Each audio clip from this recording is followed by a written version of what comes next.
All right, so if you guys don't know, I've been bullish on electric vehicles for the longest time, and I'm going to explain why in a minute. I'm going to explain why every single prepper, their dog, their mother, their grandfather, and their nieces and nephews and uncles and aunts need to jump on the EV bandwagon as soon as possible. And you got to do it because the future is decentralized. Okay, I'm talking about after World War III and all that stuff ensues. The future is decentralized. Everything is going to be made with your 3D printer in your backyard. You're going to be fully self-reliant, off-grid, not reliant on anybody or anything on the grid, but only after World War III. More on that in future videos. We need to talk about this EV stuff because EVs, man, I'm telling you, EVs are hot. EVs have a place in the homes of the homesteaders, the off-gridders, the preppers, survivalists, outdoor enthusiasts, campers, overlanders, whatever you want to call yourself. There is a place for the electric vehicle, I assure you. Before we talk about that though, I gotta say guys, please go and check out my last video. I think the title, I changed the title like 3 times because I'm doing battle with the algorithm right now. Right now it's titled 50 items for your bug out bag or something like that. I invested massive amounts of money to bring that video to you guys. I don't take sponsors on the channel. For starters, the reason why we don't usually take a lot of sponsors is because most companies nowadays are still run by the same old dinosaurs. They don't understand social media. The only ones who are sponsoring videos are things that are not in this genre. So on this channel, what I ask people to do is go to CanadianPreparedness.com where we have some of the best selection of products. And I'm talking like literally it's getting to the point where we're starting to have a competitive product line with some big companies. Use discount code prepping gear or survival prepper for 10% off. That's the best way to support this channel because right now I feel like I'm doing battle with Bogdanov and I'm like that Wojak guy whose head explodes every time he loses money on cryptocurrency. If you're not familiar with the memes, only Bogdanov being the YouTube algorithm. I will never ever give up until one of the robots in Silicon Valley makes a mistake, accidentally slips, drops their Boca Chai latte on the ground and bumps a key on their keyboard and accidentally puts me in the trending page. Anyways, let's talk about these bug out vehicles, shall we? Now, why are EVs the future? Here's the thing that people really need to understand about electric vehicles and why it's really the ultimate prepping vehicle. Like there is no question about it. For starters, it's a generator on wheels. Typically, they have batteries between 100 to 200 kilowatt hours. It's estimated that the Cybertruck, okay, is going to have 200 kilowatt hours of Tesla's new patented battery design. 200 kilowatt hours. Pretty sure that's about 10 Tesla Powerwalls. Okay, so you're not only paying for a car, you're paying for an off-grid power system. You have to think of it that way. Number 2, obviously, it's renewable. People are going to say, oh, it takes too long to charge and it's going to take forever. Yeah, you bet your ass it's going to take forever to charge. I'm telling you right now, you're going to need a monstrous solar array, but it's doable. And most people have this understanding in mind. Like, I don't know how much you guys drive 500 miles in a day, which is what the range of the Cybertruck is going to be. Myself personally, I maybe do that a few times a year. Okay, so if I have to do the supercharge thing for 45 minutes, where it basically charges 80% of the battery in 45 minutes, a few times a year, am I really put out by that? Am I really put out having to charge the thing at night before I go to sleep and having it always constantly topped off? No. Personally, I'm not. You get yourself a nice 10 kilowatt hour solar panel array. I know that's quite a bit, but by today's standards, it's certainly achievable. And if you have the money to buy an EV in the first place, you probably have the money to invest in solar. And of course, solar does pay itself off. The next reason is that it's just a simpler design. There's less moving parts. There's no oils and various fluids that go with the internal combustion engine. Okay, you don't have to do all that maintenance to the vehicle. It's basically plug and play. Yeah, as EVs are in their infancy, there's going to be those things. There's going to be those people who are just preparing for the one-off, 1 in a million chance of an EMP who are going to swear against it, even though you could make your garage into a Faraday cage if you're really paranoid about that. The other thing is full self-driving. And full self-driving, which is going to work independent of the grid, independent of GPS. I mean, it'll have built-in GPS maps, but it's going to work just using the AI on board. Now, I understand what people's concerns are with the future of vehicles, and this is something which is going to be inescapable, and it's why you should always at least have a backup internal combustion engine in your garage.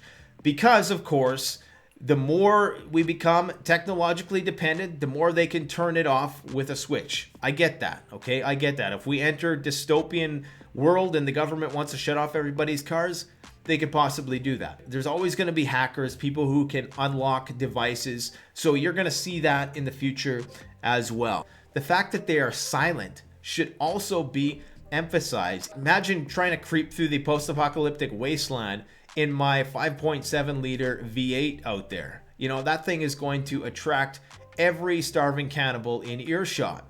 So I would much rather have something which was quiet on the low.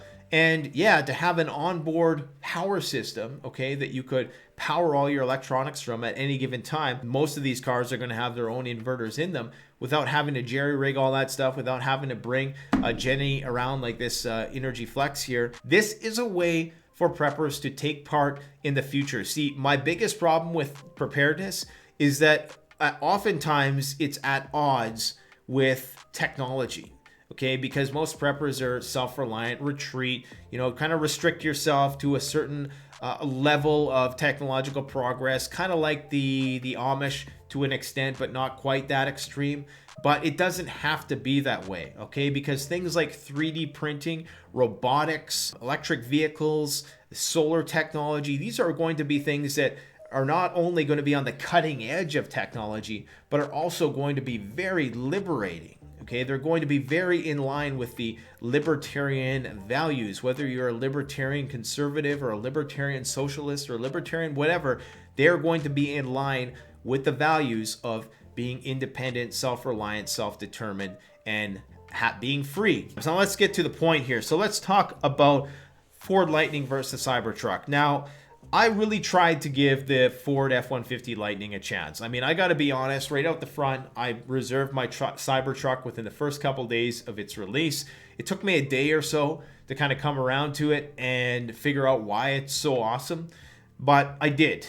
And so I do have a bit of a bias with this, but I still think I was able to be objective in my analysis here to an extent. Now, here's my problem with the legacy automakers. They had 100 years to get this down. I mean, they were making electric vehicles. I think the first vehicle ever created was an electric vehicle. Okay, so they've had 100 years that they've been in bed with the oil companies. They could have diverged a long time ago and been pioneers in this industry. Now they're all scrambling. They're doing mad dashes. They're spending millions on Super Bowl commercials. They're over-promising. They're rushing things to market as fast as possible because they see the writing on the wall. They see that the gas stations are starting to be converted into charging stations, and it's just the way of the future. And one other thing I forgot to mention about electric vehicles is the instant torque factor. They're just superior vehicles all around. They're faster, okay? They're going to be able to tow more. They're going to be able to carry more. They're just going to be superior vehicles. So let's just talk about that, shall we?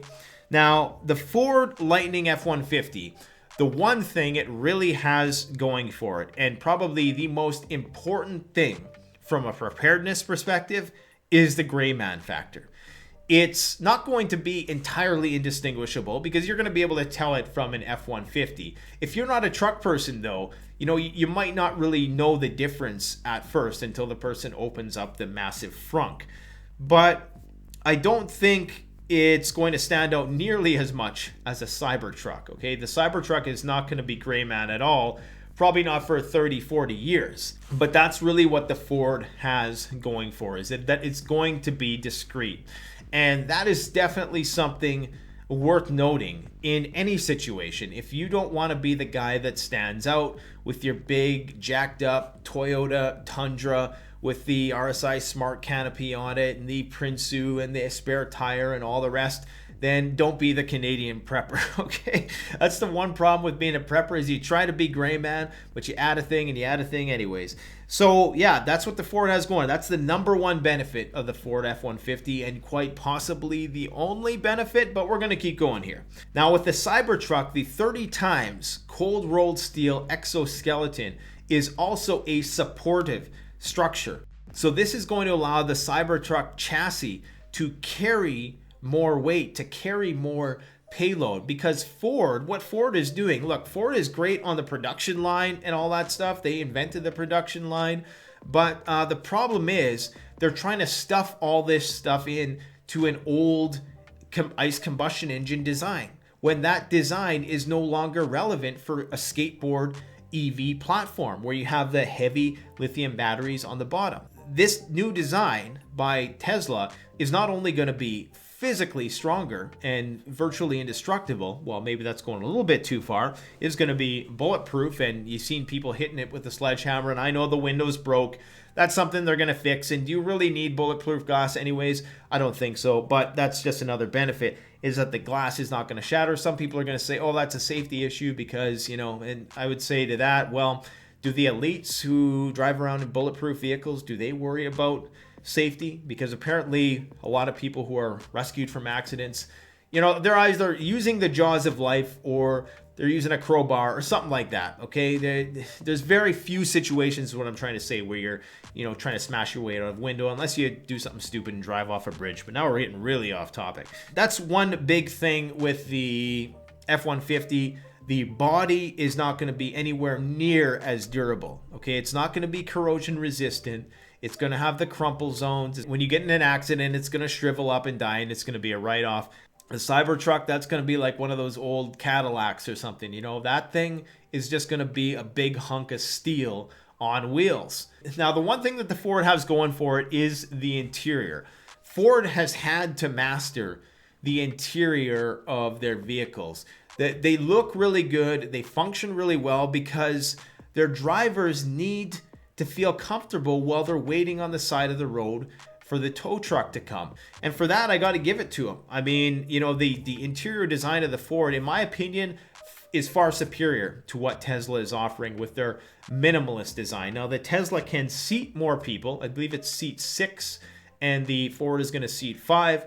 And with that minimalist design in the Tesla, you could argue that you're going to be able to customize it a bit more. And I would actually say that the body on the whole of the Tesla, because it's all straight edges and stuff, you're going to be able to really customize that vehicle with a lot of aftermarket stuff really easily. And because there's only one Cybertruck and not a bunch of different variations like the Ford F-150, then you're likely going to get a lot of aftermarket modifications coming out for it. But because Ford is such an ubiquitous vehicle platform, there is still going to be a lot of aftermarket stuff for them also.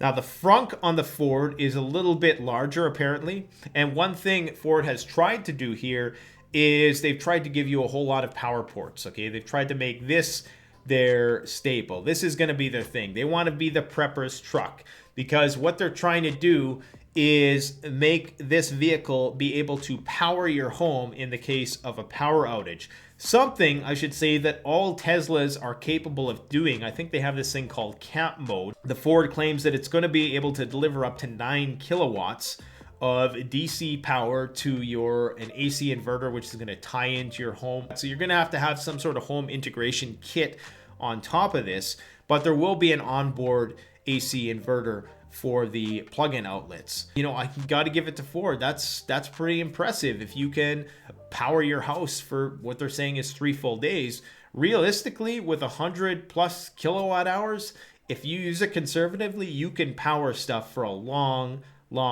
time. I'm talking like a month if you are very, very conservative and you're not running everything in your house. Now, if you're running some sort of heating source, then yeah, heat takes a lot of electricity.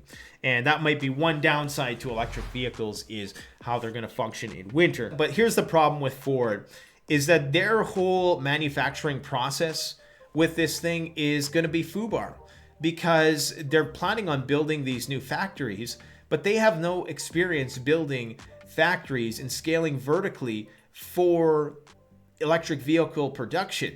I mean, Tesla's already building their own batteries. They're talking about mining their own lithium, okay? They're trying to do every single step of the process and make it as lean as possible.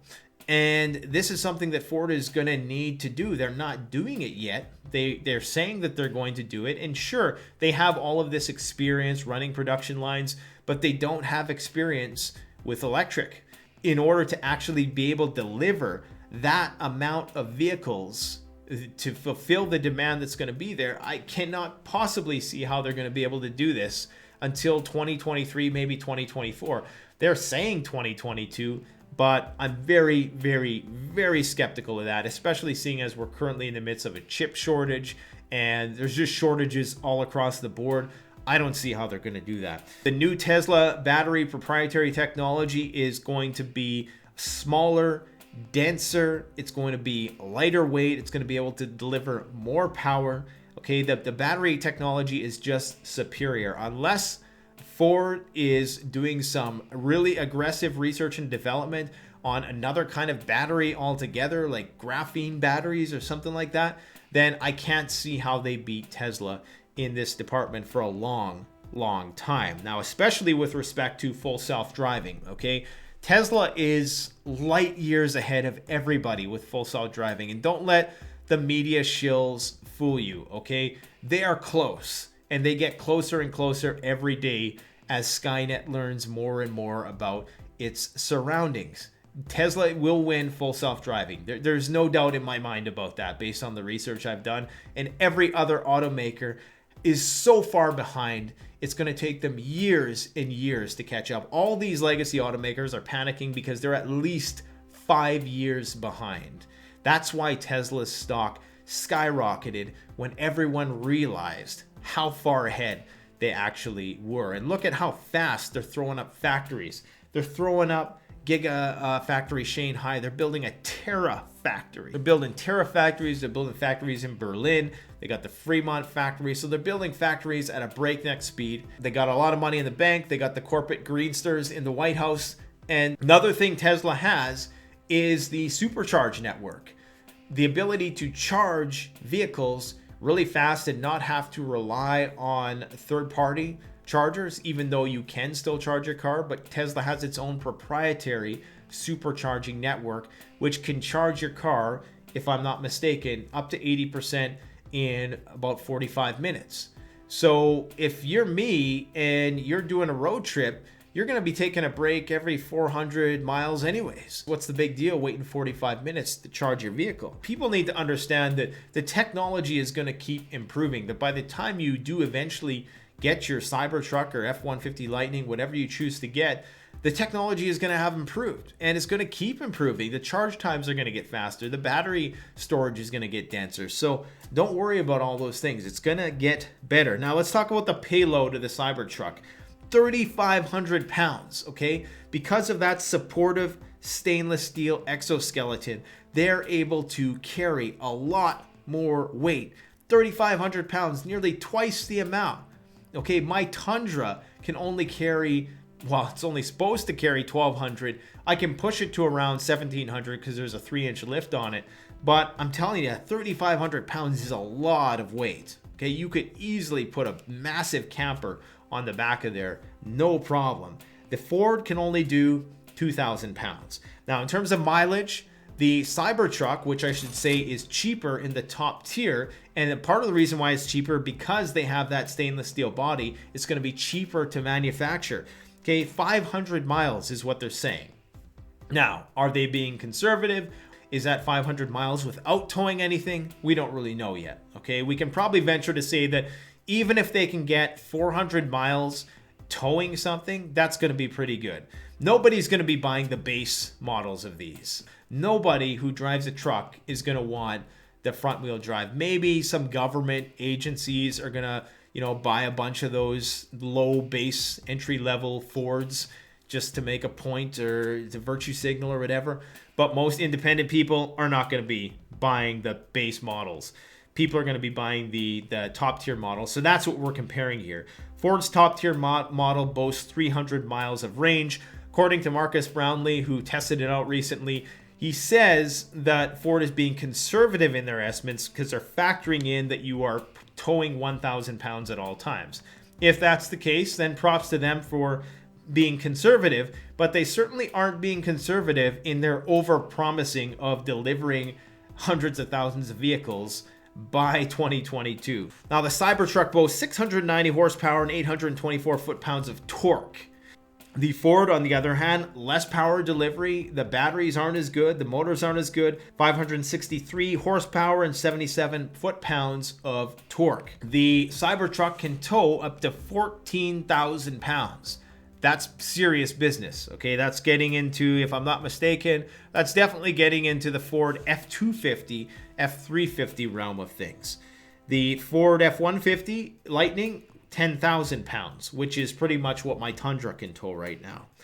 The Cybertruck has the armor glass. Ford, no armor glass, standard glass. The Cybertruck has an onboard air compressor, so you can use your pneumatic tools. I don't know what the power of it's going to be. Obviously, it's going to be for the purpose of inflating your tires. You're also going to be using it to power your air tools. The Ford has no such thing, but they do have a lot of electronic outlets to power any power tool. Most power tools nowadays in the Milwaukee lineup anyways are pretty much all run on lithium batteries anyways, unless you're talking about the really heavy duty equipment, and even that stuff is a stone's throw away from becoming cordless anyways. Now let's talk about speed and acceleration. Okay, the Cybertruck just destroys it here, hands down. They're talking about the Roadster doing 0 to 60 in 1.1 seconds. Cybertruck 0 to 60 with the tri-motor in 3 seconds. 3 seconds. Okay, listen, I've experienced a Tesla Model Y. I believe it was a Model Y. I drove that thing and I had the sporty version, and I believe I was doing 0 to 60 in 3.7 seconds. That felt like terminal velocity to me. Under 3 seconds, I can't even imagine. They're saying 2.9 seconds. Now, just think about the weight of the Cybertruck. I can't remember exactly how much it's going to weigh, but it's going to weigh, you know, north of 5,000 pounds, probably between 5,000 to 7,000 pounds. Think about a 5,000 to 7,000 pound piece of metal being accelerated to 60 miles an hour in under 3 seconds. The sheer power of that. Now, the Ford, 0 to 60 in 4.5 seconds. Still pretty fast. Okay, apparently that compares to like a Raptor nowadays, but still, you know, in terms of EVs, not really that impressive at all. Now, the Cybertruck's going to come with a lockable storage in the truck. It's going to have a 6.5 foot bed compared to the Ford F-150's 5.5 foot bed. Now, the one thing I'm not too much of a big fan of on the Cybertruck is that retractable tonneau cover that they got on there. Apparently, it can hold your body weight. It can hold several hundred pounds. Elon is walking on top of it when he's doing the whole demonstration with Jay Leno there. I don't know. I just see something like that, especially if it's electronic. That's just one more of those things that I wouldn't want to be broken. And I could just imagine something retractable like that with a bunch of different pieces and components, that it could be something that could get wrecked at some point. But still cool anyways, and it's optional, and apparently you can interchange out the actual cover with solar panels. So you could have some kind of fold-out solar panel system potentially, which would only work to trickle charge the truck. I think they're talking about giving it an extra 15 miles of range a day. Nothing big, but just a little bit more, especially if you're off-road camping for a week's time. That's an extra 100 miles potentially. So if anything, it's just going to be enough to power your electronics while you're on the site. With the Cybertruck, you're getting 16 inches of ground clearance, and you're going to have adjustable air suspension with the Cybertruck, and that's probably going to be controlled by an app in your phone. It's going to be really seamless, intelligent. I don't know what the clearance is on the Ford, and I don't believe you have air suspension on the Ford either. The Ford is going to start for the top tier at around $90,000, so really $100,000 and minus whatever sort of credits you're going to get as a result of that. Cybertruck, you're looking at $70,000. When you drive it off the lot, it's going to be $80,000, right? Now, one thing that the Ford likes to boast about is this whole home integration power thing. But you got to remember, the Tesla has the power wall. The Tesla has the solar roof. So they're building this whole renewable ecosystem that Ford simply doesn't have. Okay, they're hoping that people tie in maybe to the Tesla system that they have at home. I don't know what they're planning. I guess they're just thinking, well, you're just going to use this, you're not going to charge it. But Ford's not thinking about the solar component at all. People need to realize that Tesla is a software company. They're in the business of solar panels, energy storage. They're a battery company, and then they're a car company. So they've built this whole platform to support electric vehicles before they really even, or at least in tandem, in their development of the electric vehicle itself. And this whole vertical structuring that Tesla is doing is going to pay off in multitudes in the long run. And I really hope that Ford has some kind of strategy to compete with that, and that they're just rushing this F-150 to market to get something out there to try to stay relevant, because they see what's happening in the background. Maybe they're doing something. I hope they're doing something, because, you know, it'd be nice if you can bring those jobs back to Detroit and Michigan, and maybe even revitalize that area a bit. I got nothing against the legacy automakers per se, except for the fact that they had 100 years to do this and they chose not to do it. And just remember, Tesla is doing this all with no advertising. Elon Musk is one of the most influential Twitters in the world. Ford just doesn't have that. So they're going to have a huge uphill battle with advertising. They're not going to, this truck is not going to be profitable. Certainly not the $40,000 one. Maybe not even the $90,000 one. And if it is, it's going to be on a very, very slim margin with a company which, from what I recall, was already bailed out once in the last big crash. So in my personal opinion, guys, the Cybertruck, aside the look, personally, I like the look. I think it's badass. When I heard Elon Musk joke with Jay Leno about how they want to be the #1 company and manufacturer for the post-apocalypse, I mean, come on. It's a no-brainer, guys. It's an absolute no-brainer. The specs don't lie. The only thing the Ford has going for it is the gray man factor. And you could make an argument that that is definitely something you'd want to consider, especially if you live in like a smaller community. I mean, if you live in a big city or something like that, it's probably not going to matter. There's going to be a whole bunch of Cybertrucks on the road. But if you, live in the Midwest and you're the only guy driving a Cybertruck and you're in Ford F-150 land, then you might want to just blend in with a Lightning. And here's the thing with Ford is that because they have such loyalty from their customers right now. You've had people who've owned Fords for generations. They're never going to leave a Ford. The only way they're going to get into an electric is if Ford can bring an electric to market, which is going to be superior to their traditional Ford F-150. Once you can show people that, hey, this Ford is better than your old gas-guzzling Ford, then they'll jump into it. Until that time, these people probably won't migrate to an EV. It's just not in their blood.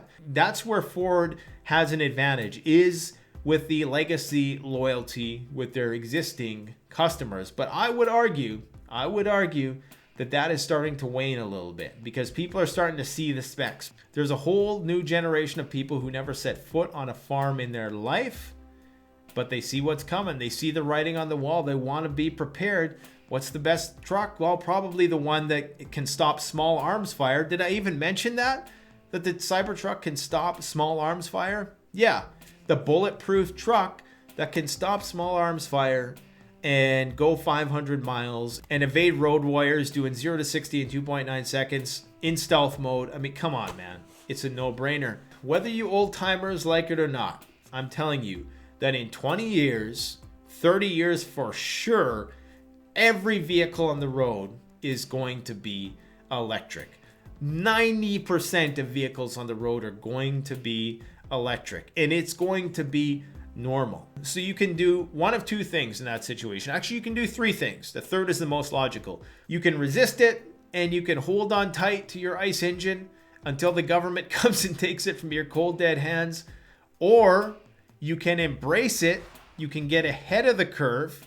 The third thing I would suggest, you always have your ICE engine as backup, okay? You keep your beater, you keep it serviced, you keep it maintained, you keep it in the garage for a rainy day when the nanobots take over or the EMP destroys everything or whatever, okay? You keep it as a backup, but you cannot deny the benefits from a preparedness standpoint of having an EV, and in my opinion, the Cybertruck just beats it. Now, how that compares to the Hummer and the Rivian, that's another story. Maybe I'll have to do another video on that if you guys did enjoy this one. As far as I can tell, the Rivian just looks kind of dorky to me. I know it's more capable. To me, it looks a lot like the Toyota Tacoma of EVs in terms of its capabilities. And it's going to have a lot of really cool capabilities, like that 360 turn on a dime thing. Like, that's pretty slick. Or what is it called?